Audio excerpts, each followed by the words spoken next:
Do you know what the two highest grossing R-rated movies of all time are?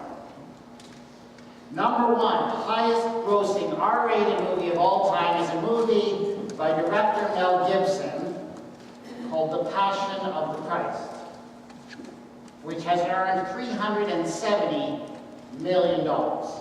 That's number one. Number two is a movie by director Clint Eastwood called American Sniper.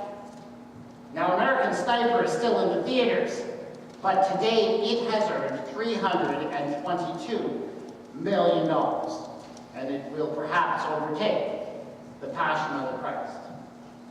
I find it very interesting that those are the top two R-rated movies, because they earned that R rating in the same way, because they are both extremely violent movies.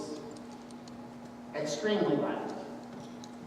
Now, I will admit, and this is just me, this is just personal, I'm not really a fan of either movie.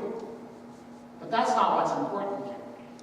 Obviously, there is something about both of these movies that connected with the public that people found very compelling. As I say, they are both extremely violent movies, but the violence in them has very different meanings. The violence in The Passion of the Christ is violence that is perpetrated against Jesus as he makes his way to the cross. The violence in American Sniper is, well, different. In fact, in that movie, American Sniper, the purpose and meaning of violence is explained quite clearly in a speech that is given close to the beginning of the movie, where the father of the main character says this: there are three types of people in the world: sheep, wolves, and sheepdogs. Some people prefer to believe that evil doesn't exist in the world, and if it ever darkened their doorstep, they wouldn't know how to protect themselves. Those are the sheep. Then you've got predators, those who use violence to prey on the weak. They are the wolves. And then there are those blessed with the gift of aggression, an overpowering need to protect the flock. These men are the rare breed who live to confront the wolf. They are the sheepdog. Now, do you realize what the most popular movie in North America just said? It told the story of this world and how it works. And it said essentially that we are all defined by our relationship to violence. There's an assumption, a basic assumption, that there is evil in this world and that evil leads to violence. Fine, I agree with that. But that we are all therefore defined by the result of that. That there are three kinds of people. There are sheep, who do not know how to defend themselves violently against the violence of this world, and so become victims. There are wolves, those who attack the sheep and use violence against them. But the third category is interesting, the sheepdog, because it appears that the sheepdog is just as violent, if not more, as the wolf. There's no difference in terms of violence. The only thing that makes the sheepdog good is that he uses that violence to protect the sheep. It is, of course, a very simplistic way of looking at the world. I'm sure all of us would agree that there is more to us than how we relate to the problem of violence in this world. We are far more complicated than that. But my issue with this story, the story of the sheep, the wolves, and the sheepdog, is not really that it's too simplistic. My problem with this story is that it is too powerful. It is too popular.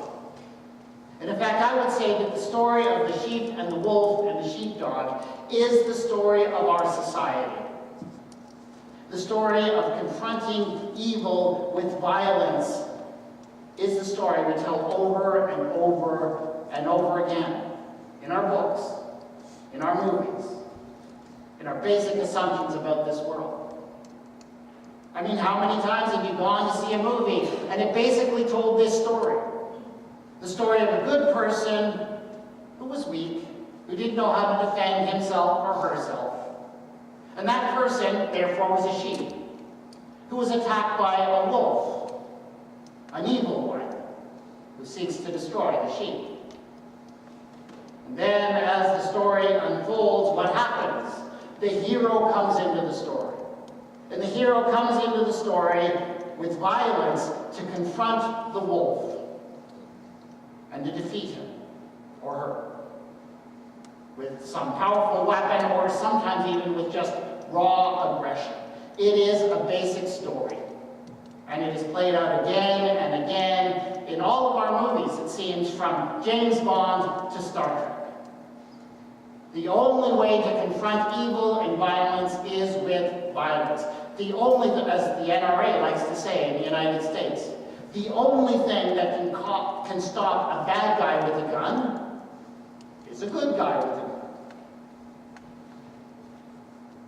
It's the story of our society, the story of our world.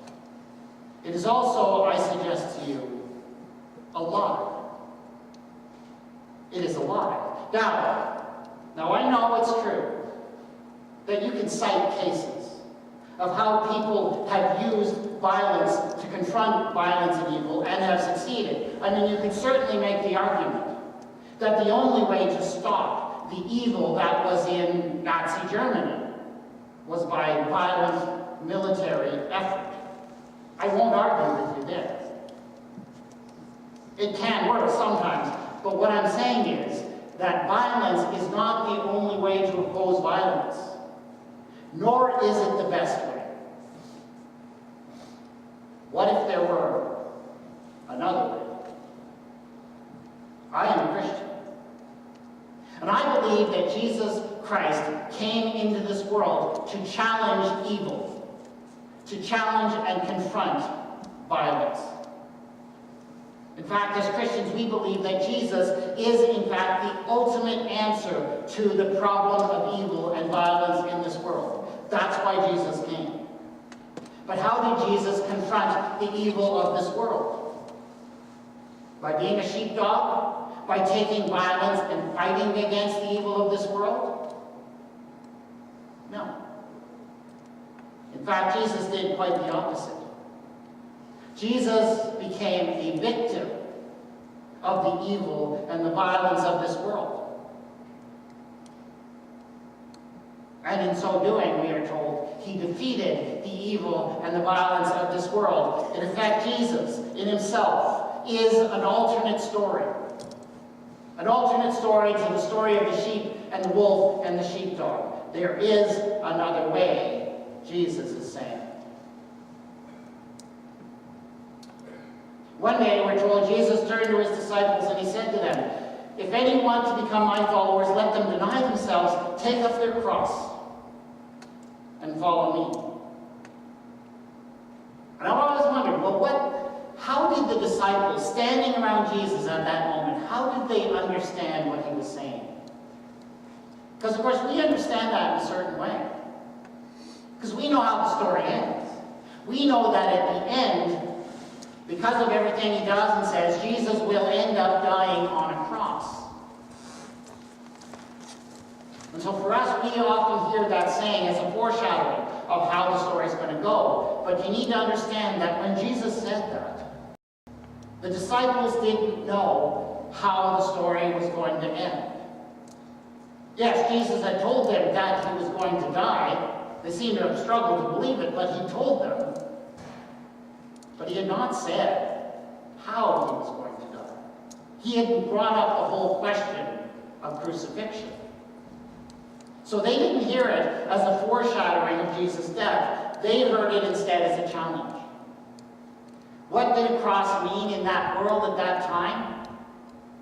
A cross was the greatest, most powerful symbol of the oppression and occupation of Judea by the Romans. It was the most visible symbol of how the Romans tortured and killed Jews and other people.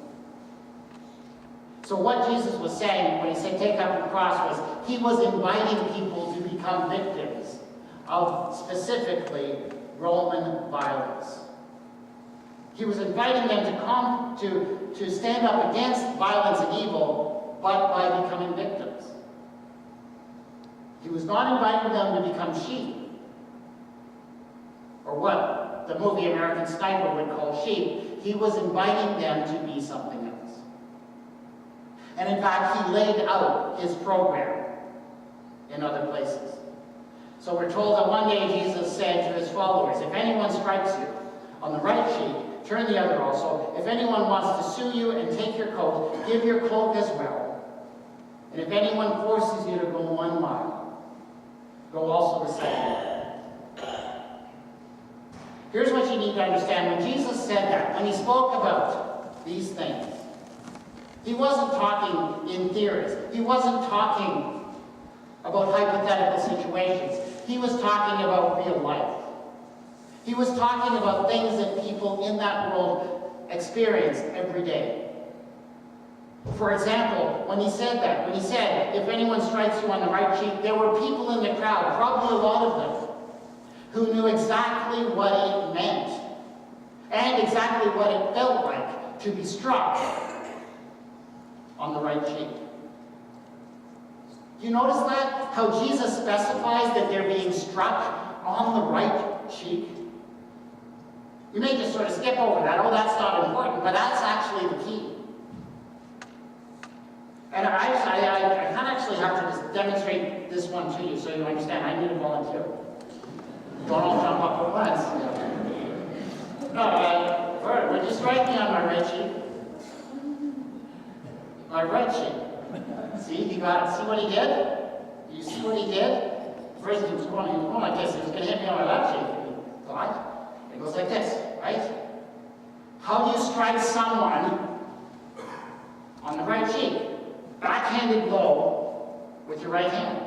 That's how you do it. The other alternative being, of course, to hit them with the front of your left hand. But those are your only 2 options, right? Well, think about that. What does that blow look like? The back of your right hand. That's how you would strike an inferior. Dismissive blow. That's how you would strike a slave. Right? Social inferior. Well, the people standing in the crowd listening to Jesus that day, a vast majority of them were either slaves or very poor. They were social inferiors. They were struck backhanded blows all the time. They landed on the right cheeks. They knew what it felt like. And what about the other option? What about striking someone with your left hand? Front of your left hand. Honestly, that's even worse. Because in that culture, you did not even touch people with your left hand. It was considered to be a grave insult. Your left hand was unclean. It's a cultural thing. I won't explain it necessarily, but that was the key. So actually, to strike someone with your left hand is a supremely insulting blow. Well, the people standing in the crowd that day knew what it was like to receive an insulting blow. So what I'm saying is this, the people standing there that day listening to Jesus when he said that, half of them probably had bruised right cheeks. They knew what he was talking about.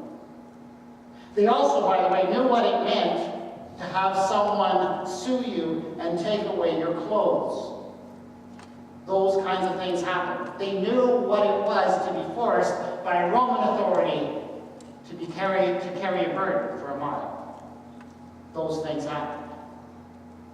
So Jesus is in fact talking about actual situations of evil and violence perpetrated against the people of Judea and Galilee.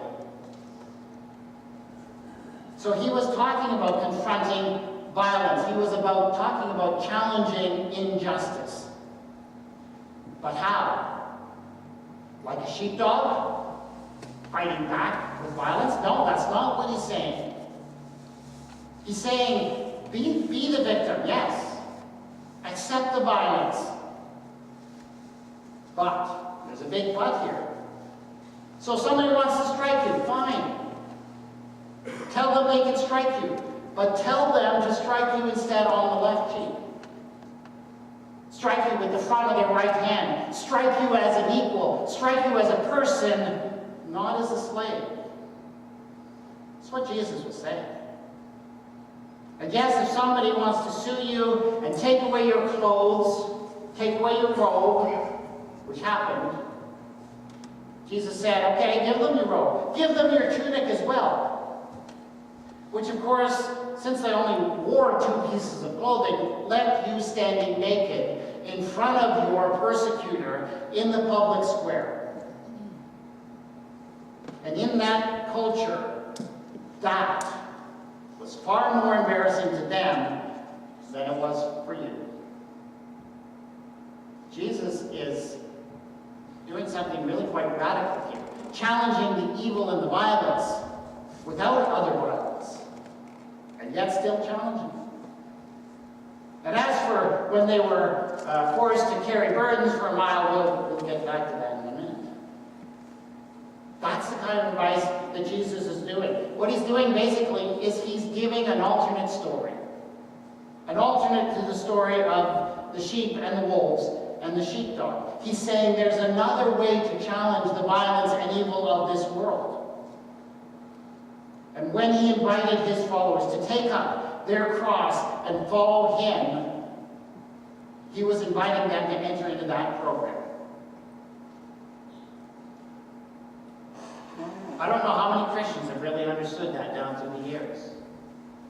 How many Christians have there been who really failed to get what Jesus was saying, who continued to believe the gospel of the sheep and the wolf and the sheepdog, who continue to believe the gospel that the only way to challenge violence and evil is with violence, and have failed to understand that that gospel is in direct contradiction to the gospel of Jesus Christ. It is discouraging when you encounter it. But I don't think I'm alone in being discouraged. I think that Mark himself was discouraged. The author of this gospel was discouraged with the Christians of his days, and he was discouraged with the original disciples, those who sat at the feet of Jesus and how they didn't understand this either. Basically, he wrote this gospel to say none of these people really got it. But as he wrote this gospel, it's interesting that he made a point of naming one person, just one, but one who seems to have gotten it. His name was Simon. He was just coming in from the fields. He was just a man. He was the father of Alexander and Rufus, which meant he had family, he had a reason to live, he had people to look out for. And Simon gave us a demonstration of what Jesus was talking about. Now, he didn't necessarily do it by his own choice. He was ordered to do it by the soldiers. Probably they did it because, well, Jesus was weakening, he was going too slow, they were in a hurry, they wanted to get back to their games or whatever they were doing. And because they had the right to order whoever they wanted to carry whatever burden they wanted for 1 mile. So Simon did it. He did not fight back against what was clearly an injustice and violence against him. He accepted that violence.